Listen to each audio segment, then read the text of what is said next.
안녕하세요. 게알랑 코리아입니다.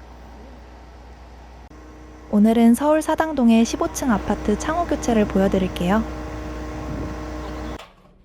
시공을 했던 날은 1월달이고 가장 추운 날이었습니다. 리모델링의 경우 입주일자가 확정되어 있기 때문에 특히 저희 창호의 경우 최대한 빨리 교체 작업을 해야 후속 작업들이 가능합니다. 기존 일반 이중창은 상하좌우의 유격이 너무 커서 황소바람이 들어오는 상황이었습니다. 그러다 보니 창호 주변 벽체에 결로수로 인하여 곰팡이가 많이 피었습니다.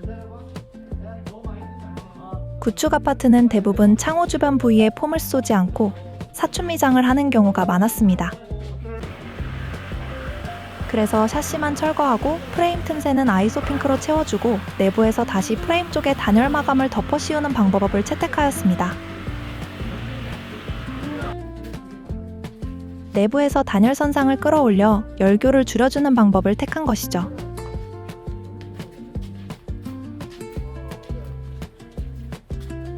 가장 높은 15층이라 스카이를 불러 교체 작업을 진행하였습니다.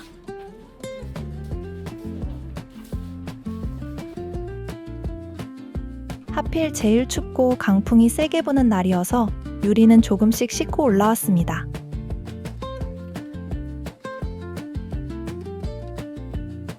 스카이가 넘어지면 바로 인명사고랑 직결되기 때문에 신경이 곤두서는 날이었죠.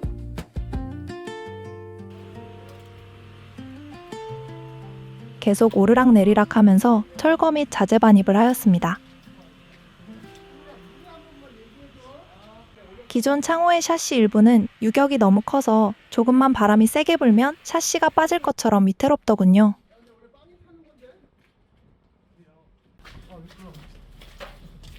높이만 봐서는 5톤 장축 스카이로도 가능했지만 롤링이 심할 것 같아 한 사이즈 더 큰 스카이를 불렀습니다. 이런 고층 아파트의 창호 교체 중 철거 및 자재 반입만 끝나면 공사의 절반 이상이 끝난 거와 같습니다.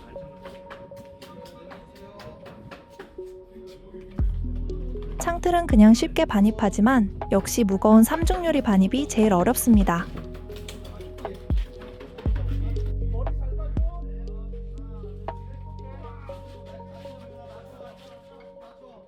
구축 아파트의 경우 창호 교체만 하는 것은 바람직하지 않습니다.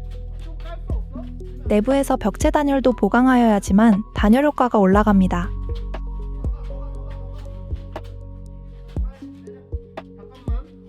왜 구축 아파트의 일반 이중창은 항상 결로가 생기고 그 밑에 벽은 곰팡이가 필까요? 정답은 열관유율과 기밀에 있습니다.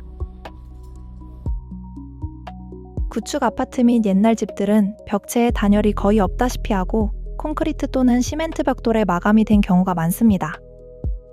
그러다 보니 열이 잘 통과됩니다. 주로 창호가 부실하기 때문에 벽체보다는 오히려 창호에서의 열이 더 많이 통과했겠죠.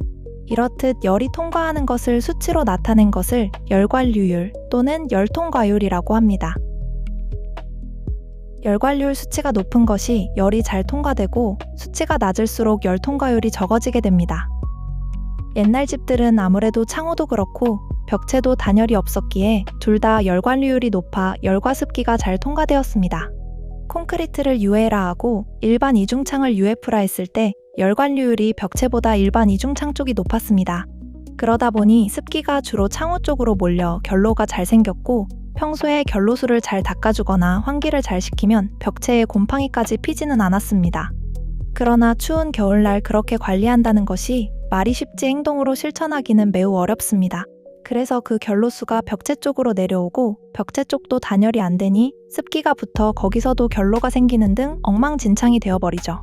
만약 이와 같은 상황에서 벽체의 단열을 그대로 내버려 둔 채 창호만 최고 수준의 게알란 시스템 창호로 바꾸면 어떻게 될까요?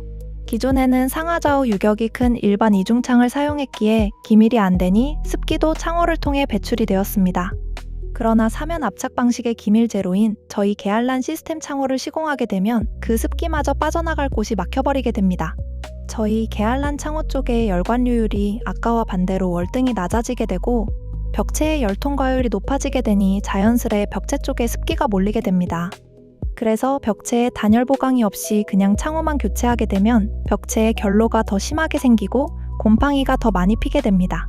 오늘 이 현장처럼 벽체에서부터 창호의 기존 옛날 프레임까지 단열재로 덮어버리면서 벽체의 단열을 보강하여야만 곰팡이에게서 자유로워질 수 있습니다. 그리고 한 가지 더 중요한 사실이 있습니다. 당연히 시공도 잘 해야 합니다. 신축 건물의 경우 창호 외부에 기밀 테이프를 붙이기에 폼만 잘 쏘면 됩니다. 그러나 이런 리모델링의 경우 외부에 기밀 테이프를 붙일 수가 없고 실리콘 코킹으로 마감을 해야 합니다. 우레탄 폼은 반드시 복원력이 강한 접행창 폼을 써야만 습기에 의해 폼이 수축하고 그 틈새에서 생기는 결로를 막을 수가 있고 제일 중요한 것은 팽창 밴드를 적용하여 외부의 습기를 막고 내부의 습기를 배출시키는 I3 공법으로 기밀 시공을 하여야 효과가 있습니다. 팽창 밴드가 다 좋은데 한 가지 단점이 추운 겨울날에는 잘 부풀어 오르지 않고 어느 정도 기온이 올라야 부풀어 오릅니다.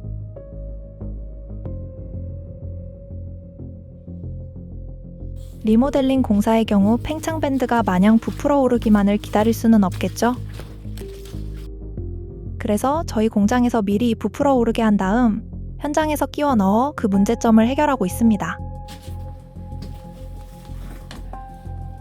독일 일부룩의 팽창 밴드를 깊숙이 찔러 넣은 다음 남는 공간에는 수달이나 타이거 소프트폼 같은 저팽창 폼을 충진시켜야 합니다.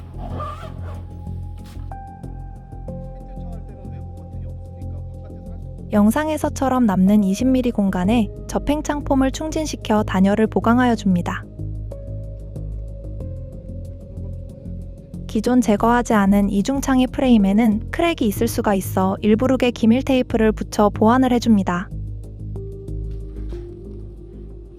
그리고 내부에서 벽체 단열 마감을 할 때 저 테이프 부위까지 단열재로 덮어 씌우게 하여 단열 선상을 연장시켜 열교를 감소시켜줍니다. 다른 창호들처럼 단순히 폼 쏘고 실리콘 코킹하면서 끝내는 기법이 아니죠.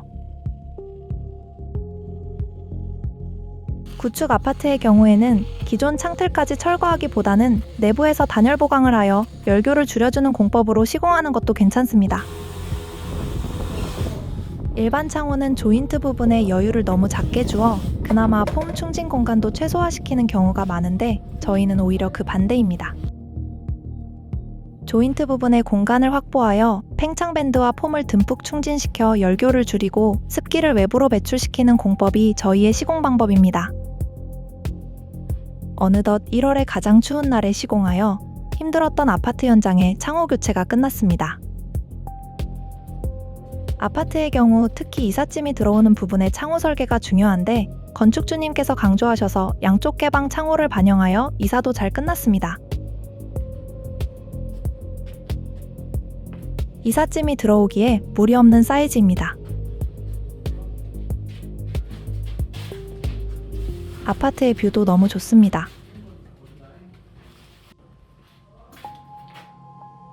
창호를 설치하자마자 실내 온도가 급격히 올라가는 마법을 경험하였죠.